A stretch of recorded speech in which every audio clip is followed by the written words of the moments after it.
Hi guys, today we will talk about how to fix Twitter login problem in Bgmi mode APK.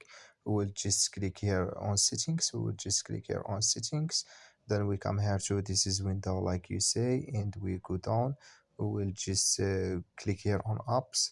Then we come here to apps window like you say, and we just go down here. We will looking for YouTube app, Twitter app.